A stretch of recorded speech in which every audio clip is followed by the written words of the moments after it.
আকাশবাণী কলকাতা, স্থানীয় সংবাদ পড়ছি সংযুক্তা সিংহ। কলকাতার গার্ডেন রিচ এলাকায় নির্মীয়মান বহুতল ভেঙে মৃতের সংখ্যা বেড়ে হয়েছে ৫। ধ্বংসস্তূপের নিচ থেকে প্রথমে ২ বোন ৫৫ বছরের হাসিনা খাতুন ও ৪৪ বছরের শামা বেগমকে উদ্ধার করে এসএসকেএম হাসপাতালে নিয়ে যাওয়া হলে চিকিৎসকরা মৃত ঘোষণা করেন। ধ্বংসস্তূপের নিচে আটকে থাকা আরও ৩ জনকে হাসপাতালে নিয়ে যাওয়ার পরেও তাদের মৃত ঘোষণা করা হয়। এখনও চাপা পড়ে রয়েছেন অন্তত ৪ জন। এই ঘটনায় পুলিশ মোহাম্মদ ওয়াসিম নামে এক প্রমোটারকে গ্রেপ্তার করেছে। খুনের ধারায় মামলা রুজু করা হয়েছে তার বিরুদ্ধে। পড়ে গিয়ে আহত মুখ্যমন্ত্রী মমতা ব্যানার্জি কপালে ব্যান্ডেজ নিয়েই আজ সকালে ঘটনাস্থলে যান। সঙ্গে ছিলেন কলকাতা দক্ষিণের সাংসদ মালা রায়। পুলিশ কমিশনার বিনীত গোয়েলও পরিস্থিতি ঘুরে দেখেন। ক্ষতিগ্রস্ত পরিবারগুলির পাশে থাকার আশ্বাস দিয়ে মুখ্যমন্ত্রী বলেন, বাড়িটি বেআইনিভাবে তৈরি করা হচ্ছিল বলে তিনি জানতে পেরেছেন। পুলিশ প্রশাসনকে ব্যবস্থা নিতে বলেছেন তিনি। শুধুমাত্র একটা ছোট বাড়ি তৈরি করে দিলাম, এটা আমার কাজ নয়। বাড়িটা যদি মজবুত হয় এবং আইনগত সেটা স্বীকৃতি কিনা, অফিসিয়াল পারমিশন পেয়েছে কিনা, সেটার ওপরও নির্ভর করে। আমি শোকসন্তপ্ত পরিবারের কাছে দুঃখ প্রকাশ করছি এই ধরনের ঘটনা ঘটার জন্য।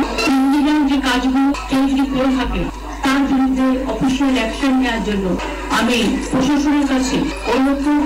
আর যে পরিবারগুলো অসহায় হয়ে গেছে তাদের পাশে তো সরকার দাঁড়াবে। আহতদের দেখতে স্থানীয় নার্সিংহোমেও যান মুখ্যমন্ত্রী। দুর্ঘটনার খবর পেয়ে রাজ্যের পুর ও নগর উন্নয়ন মন্ত্রী কলকাতা পুরসভার মেয়র ফিরহাদ হাকিম রাতেই ঘটনাস্থলে পৌঁছে যান। হাজির ছিলেন দমকল মন্ত্রী সুজিত বসু। মেয়র জানান, মৃতদের পরিবার কিছু ৫ লক্ষ এবং আহতদের ১ লক্ষ টাকা করে দেবে রাজ্য সরকার। বাম আমলের বেআইনি নির্মাণকে এই দুর্ঘটনার জন্য দায়ী করেন তিনি। আইনত যা ব্যবস্থা হওয়ার নিশ্চিতভাবে লিগাল বাড়ি না ইলিগাল বাড়ি, এবং সেই অনুযায়ী আইন অনুযায়ী যা যা ব্যবস্থা নেওয়া সেটা আমরা নেব। এটা বামফ্রন্ট আমল থেকে এখন খুব একটা হয় না, কিন্তু বামফ্রন্ট আমল থেকে এটা এখানকার কিছু অঞ্চল আছে যেখানে এটা একটা রীতি হয়ে দাঁড়িয়েছে।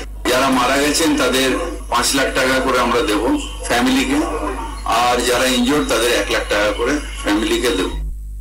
ফিরহাদ হাকিমের এই বক্তব্যকে দায় এড়ানোর অজুহাত এবং প্রশাসনের ব্যর্থতা আড়াল করার চেষ্টা বলে সমালোচনা করেছেন বিরোধীরা।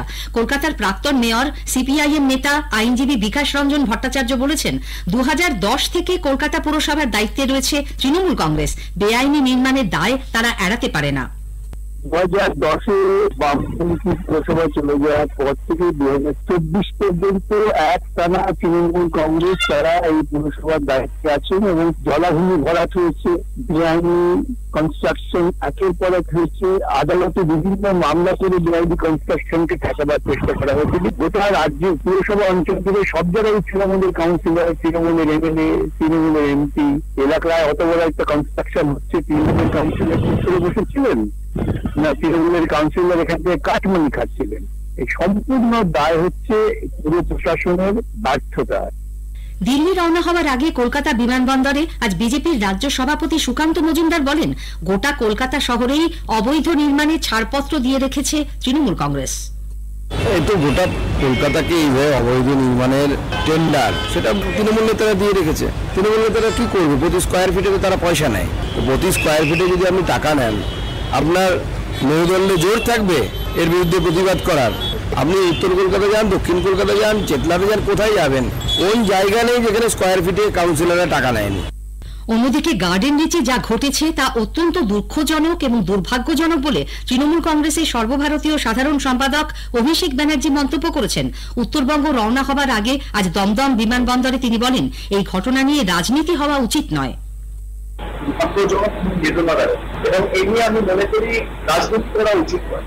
বিরোধী রাজনৈতিক দল যারা ইতিমধ্যেই অভাব অভিযোগের আন্দোলন তোলা শুরু করেছে, আমি তাদেরকে অনুরোধ করবো যে রাজনীতিটা দুদিন পরে করলেও হবে।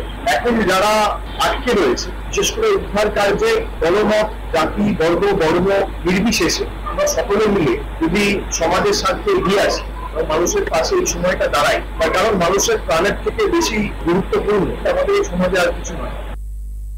গতকাল মধ্যরাতের কিছু আগে ১৩৪ নম্বর ওয়ার্ডের ফতেপুর ব্যানার্জিপাড়া লেনের নির্মীয়মান ওই ৫তলা বাড়িটি পাশের বেশ কয়েকটি টালির চালের বাড়ির ওপর হুড়মুড়িয়ে ভেঙে পড়ে।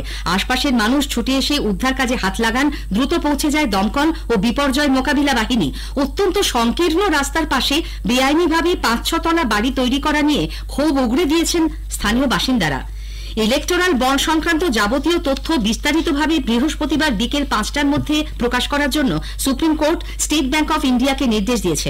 প্রধান বিচারপতি DY চন্দ্রচূড়ের নেতৃত্বাধীন 5 বিচারপতির বেঞ্চ আজ এই নির্দেশ দিয়ে বলেছেন, প্রতিটি বন্ডের সিরিয়াল নম্বর প্রকাশ করতে হবে। 100 দিনের কাজ প্রকল্পে বকেয়া টাকা কম পাওয়া নিয়ে বচসার জেরে পুরুলিয়ার হুড়া ব্লকের চাটুমাদার গ্রামে লাঠির ঘায়ে এক শ্রমিক গুরুতর জখম হয়েছেন। অভিযোগ, 2 তৃণমূল কংগ্রেস কর্মী সত্যবান মাহাতো নামে ওই শ্রমিকের মাথায় লাঠি দিয়ে আঘাত করেন, যদিও তৃণমূল কংগ্রেস ঘটনার দায় অস্বীকার করেছে।